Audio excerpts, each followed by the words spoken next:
Welcome back, friends and neighbors, to another networking video. Now, if you've been following along on the channel, you know that I'm getting ready to do a home network upgrade.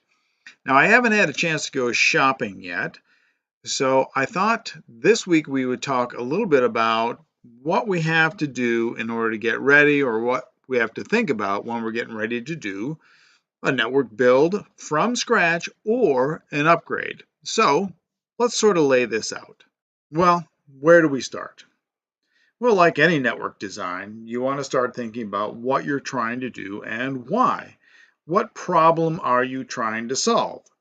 Now, it might be a variety of things. It might be that you don't have a network at all and you're just trying to install one, or you have just the cable modem in and the techs came in and installed things, got everything hooked up, and maybe even provided you with a wireless home gateway and then set it all up for you, and you're just looking to expand on that. Maybe you're like me and you said, well, I've got a lot of gear that I've sort of cobbled together over the years, and now it's just time to upgrade. I've got everybody home now because it's the summer, and so I thought it'd be a good time to upgrade. So in my case, the things that I'm trying to improve are going to be my coverage, and that for me is way upstairs, and improving the speed. Now, I just went to fiber internet, and so now for the first time ever, my external connectivity is greater than some of my wireless internal connectivity. It's almost always the case that your LAN or your inside home network is going to be faster than your WAN connection. But now with the advent of fiber, we see that that's changing. So that's another reason for me to upgrade. I also have a hodgepodge of stuff because I will try just about anything. And so I'm going to standardize at least on my access points and my home gateways. All right, so let's think about some of the things that that are a concern when you're trying to lay this out. The first one that I think about is, where does the internet come in? And therefore, where do I start? Where does everything sort of fan out? How many floors do you have? Do you have a ranch style house? Are we talking about an apartment? Are you trying to go to your outside? Maybe you have a deck, maybe you have, a lawn chair that you like to sit in, or maybe you're going up. If the internet comes in the basement and you have a multi-story dwelling, well, maybe putting the wireless home gateway in the basement works okay. But if you're all the way up on the second floor, or you're laying in bed there and you're trying to do a little browsing of the web, maybe you don't have the signal strength you need. So we got to think about those kinds of things. Now, another really good question is, do you have neighbors? One of the most challenging parts about this is that you can say, well, I'm going to set up my network and I got this perfect design, and then your neighbor comes in and drops wireless signals right on top of yours.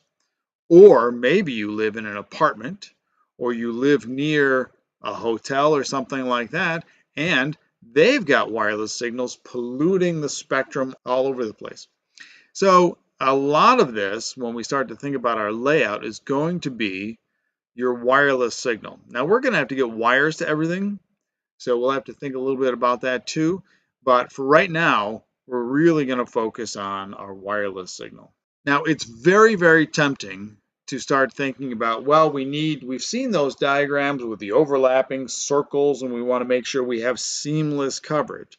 That's not really what it's about. It's really about, where are you going to be connecting from, or from where will you be connecting, right? Where you live, work, and play. Where is that TV that you need a connection to? Where do you like to sit when you're on your laptop or your tablet? So those are the things that we really, really want to think about. It doesn't really matter that you have connectivity in a staircase or in your garage if you're not really going to be out there. So let's maximize the signal strength where we're actually going to need a good, strong signal and high capacity or high bandwidth. We also want to think about where there is overlap. So really, we want to think hard about the channels. Now today, a lot of devices will auto-tune or auto-select your channels, right? You plug it in, you turn it on, and it says, hold on a sec, let me look at the spectrum that's around me, and I'll pick channels for you. But there are limits to what it can do. And so sometimes it's helpful to think a little harder about what channels you need to use. Now, when it comes down to channels, there's really two big ideas. One is the channels themselves, and then another one is the spectrum. Let's talk channels first. Probably the most common thing that we see when we start discussing or reading about the channels that we should use is, oh, you want to use 1, 6, and 11. Well, where in the world does that come from? The original 802.11 standards back in the 80s had 11 channels that we use here in the States, 1 through 11. So why can't I use 1, 2, 3, or 4, 5, 6? Well, the answer is that the minute we wanted to increase the capacity or the speed, the bandwidth that we were using in our connections, what they ended up doing is combining channels together. And it turns out that the base size of that larger channel capacity was about 20 megahertz. And so when you combine 20 megahertz, now each one of the channels back then were 5 megahertz wide. So that is to say, you took a channel that was, say, this is not how it works, but let's say that you started at 100 megahertz and channel 1 would be 100 to 105 megahertz. And then channel 2 would be 105 to 110. Now that's not actually with the frequencies that we use, but that's kind of the capacity. So when you want to get to those larger channels, 20 or 22 megahertz, you had to combine 5 channels together. So 1, 2, 3, 4, 5, the next available high-speed channel was 6. And the same thing with 11. That's why we use channels 1, 6, and 11, because we don't want lower speed connectivity. The other way that we increase the capacity of a network is with more complex signaling, and that is changing the modulation scheme that you use when you're conveying ones and zeros over a wireless channel. Now, today, the most popular modulation technique is quadrature amplitude modulation. We use that all over the place. Now, that's a little more than we want to talk about in today's video, but I will link some stuff in the notes about how the standards work. Today we use even wider channels. So you can do dual band channels, 40 megahertz channels. These are extraordinarily wide, which sort of takes 6 right out of the mix. So a lot of times we'll say, well, we'll use 1 and 11. Now, the other part of this is spectrum. Are you talking about 2.4 gigahertz portion of the spectrum or 5 gigahertz? Now, there's a much larger discussion here. Generally speaking, we can say things like the 802.11 or Wi-Fi standards live in what we call the unlicensed spectrum. And there are 3 chunks of that spectrum. There's spectrum way down in the 900 megahertz, there's spectrum at the 2.4 gigahertz range, and then there's spectrum at the 5 gigahertz range. So some of you may have cordless phones that are in the 900 megahertz range. And the reason you can get away with that is because it's unlicensed. By the way, as a quick little aside, if you have a cordless phone and you're trying to improve your signal to either your phone or your wireless network, make sure that your wireless network and your phone are not on the same frequencies. Now, when we say 2.4 or 5 gigahertz spectrum, that's actually a little misleading because spectrum is actually a chunk of frequencies. So when we say 2.4 gigahertz, what we're really talking about is 2.4 to 2.5 gigahertz portion of the spectrum. And that's actually a 100 megahertz chunk of spectrum, 2.4 gigahertz to 2.5 gigahertz. 100 megahertz. And so all of our channels live inside that portion of the unlicensed spectrum. The same is true when we get up to 5 gigahertz.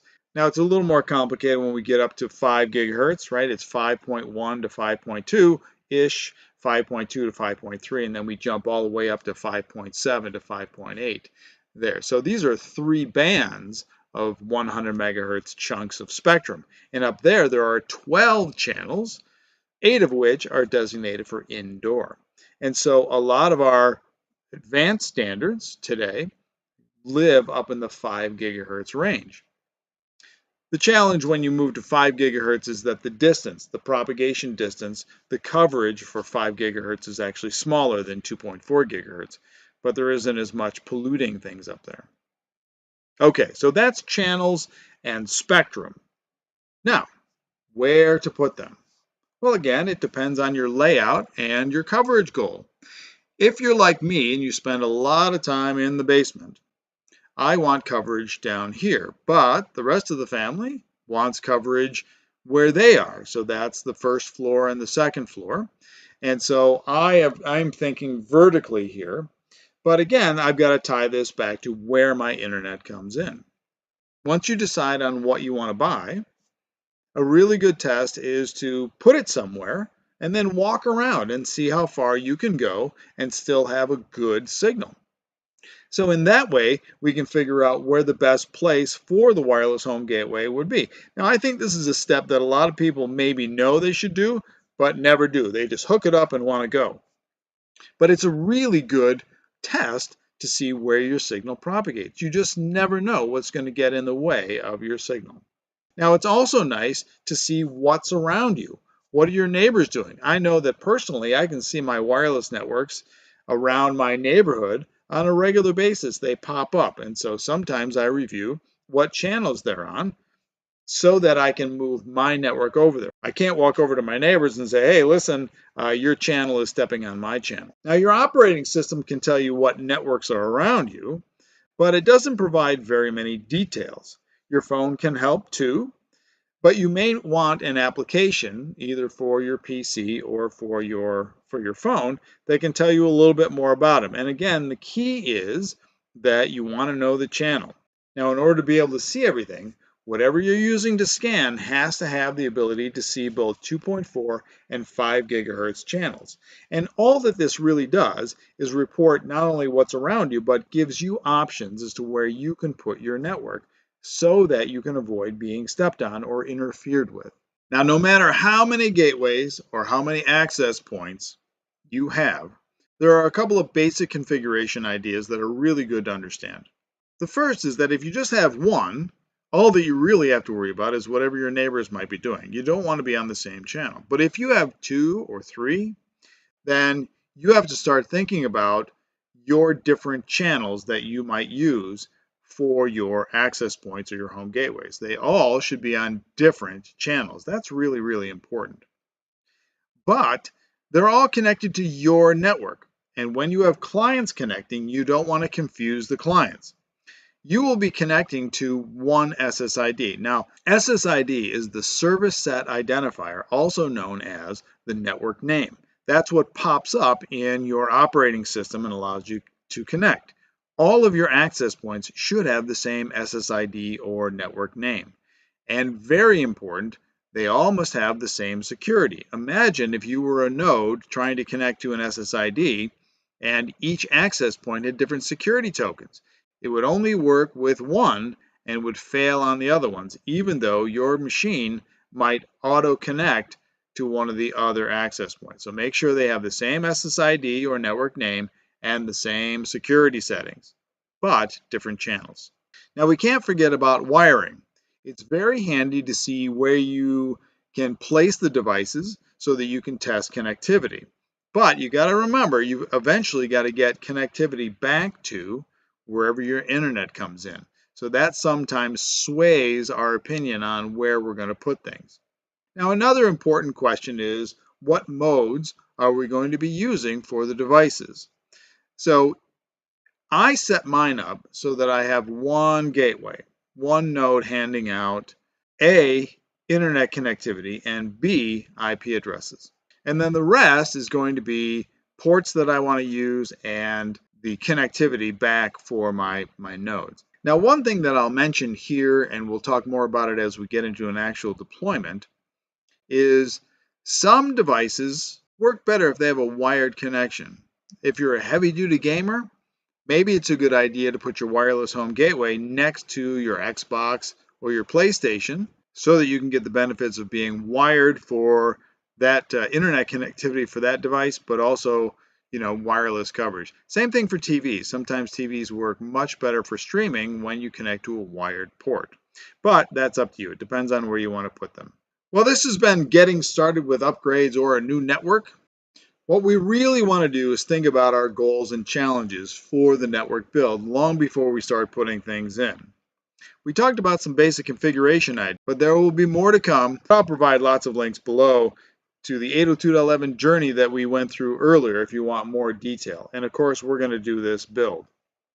Well, thanks for watching. Thanks for listening. Like and subscribe if you're in this with me, and let's build that home network. And whether you're sitting there with one access point doing the whole thing, or you're going to do a bigger build, may those packets always reach their destination. And remember, this is networking. You can do this.